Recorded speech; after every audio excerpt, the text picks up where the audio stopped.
In this week's Space Startup News, Stoke Space Update.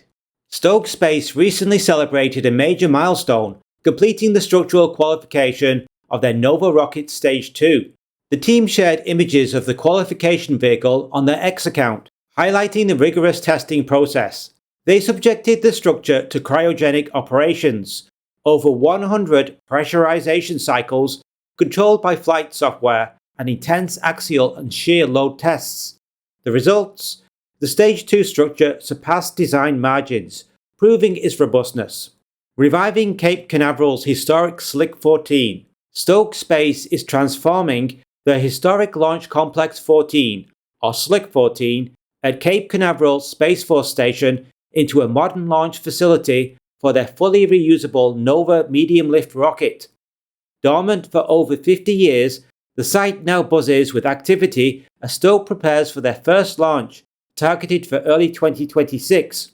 When the opportunity to secure Slick 14 arose, Stoke seized it. CEO Andy Lapser explained, "Cape Canaveral is the New York City of space launch. It's where everyone wants to be. The major launch companies are there, the customers are there, the talent is local, and it has a tried and true playbook for executing launches at an ever-increasing cadence," unquote. The site was in poor condition when Stoke arrived, with crumbling concrete structures. After years of paperwork, they secured a license in 2024. Within 24 hours, heavy machinery rolled in, and groundbreaking followed soon after. Over 4,000 dump trucks full of soil have reshaped the terrain, and 9.5 miles of underground utilities, including power, data, and water, now support the site. Designed for rapid rocket turnaround, the infrastructure aligns with Nova's reusable design, ensuring frequent launches to maximize profitability. Jonathan Lund, Stoke's VP of Launch and Recovery, praised the project's pace. "What's really motivating for me working on this pad for Stoke is the insane and inspiring schedule. We are making an operational launch site in 1 year. I think it's the fastest pad build, from concept to operation, that anyone's seen for this size of launch vehicle. All with the best set of individuals I have ever worked with. It's just the best and brightest doing incredible things," unquote. In the coming months, Stoke will erect 4 lightning protection towers and paint the hangar with their iconic flame logo.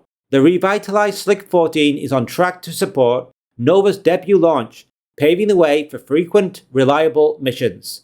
Okay, on to our second space story this week. iSpace Europe, working on ESA's MAGPIE Lunar Lander mission. iSpace Europe, the European branch of Japanese space startup iSpace, is spearheading the mission for Advanced Geophysics and Polar Ice Exploration, or MAGPIE. This project, contracted by the European Space Agency in December 2024, targets the Moon's south polar region to search for water ice, map hydrogen distribution, and study the area's geological history. Scheduled for launch in 2028, the mission requires additional funding to maintain its timeline. This week, iSpace Europe completed the mission definition review, with no critical issues identified, marking the successful conclusion of the initial phase. The project's funding remains modest, currently at a few million euros. ESA is expected to release further funds in November 2025 to support the next phase, which will focus on refining payload designs and developing prototypes. Francesca McDonald, a moon exploration scientist at ESA, highlighted the mission's significance. The MAGPIE mission concept enables Europe to further build its strong leadership and expertise as part of an international lunar prospecting campaign for understanding how to access and responsibly utilize planetary resources. MAGPIE importantly conducts investigations in situ at the surface at the local scale that robots and humans will work at, unquote. iSpace has faced setbacks with 2 prior lunar landing attempts, both unsuccessful due to sensor issues. However, the company has expressed confidence in resolving these problems, paving the way for successful future landings.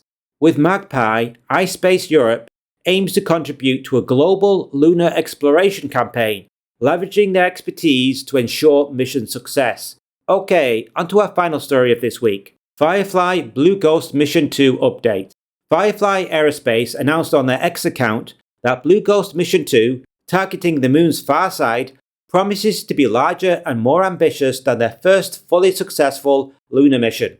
As the only 100% successful mission among NASA's 4 funded commercial lunar payload services projects, Firefly's Blue Ghost lunar lander set a high standard. The company has now completed construction of their next Blue Ghost lander, an Electra Dark orbiter, with both vehicles heading for testing ahead of a 2026 launch. Following the success of their initial lunar landing, NASA awarded Firefly 2 additional CLPS missions. Blue Ghost Mission 2 introduces a dual spacecraft configuration, pairing the Blue Ghost lander with the Electra Dark orbiter. The mission plan involves Electra deploying the Blue Ghost lander and the European Space Agency satellite into lunar orbit. The lander will then touch down on the Moon's far side, the furthest landing site ever attempted. For over 10 days, Blue Ghost will operate government and commercial payloads on the surface, while Electra remains in orbit, ensuring continuous communication between the lander and Earth. The Blue Ghost lander carries an array of payloads designed to support a permanent lunar presence. Contributions from ESA, the US Department of Energy, NASA's Jet Propulsion Laboratory, and the United Arab Emirates are on board. A key payload, a seismic monitor, will detect moonquakes to inform the design of future lunar infrastructure, such as roads, landing pads, and shelters. The far side's unique quiet environment, shielded from Earth's radio noise and solar interference during the lunar night, makes it ideal for collecting data on the cosmic dark ages. Okay, that's it for this week. What are you excited about in space this week? Leave your thoughts and opinions in the comments section below. Thanks for watching. If you enjoyed this space news video, consider buying me a coffee to help fund more episodes like this. The link is in the description. Space News Live is on Saturday evening or Sunday morning, depending where you watch from. The live stream is a great way for you to share your thoughts and opinions on the videos I posted this week, or on any space topic in general. I highlight the most thought-provoking comments on videos I've received, along with late-breaking space news and previews of upcoming content. If you got the time, please tune in and say hi. Be sure to like and subscribe so you'll see our upcoming videos. We make videos every week covering the space industry with an emphasis on the smaller space startups that aren't covered so well on other channels. See you soon.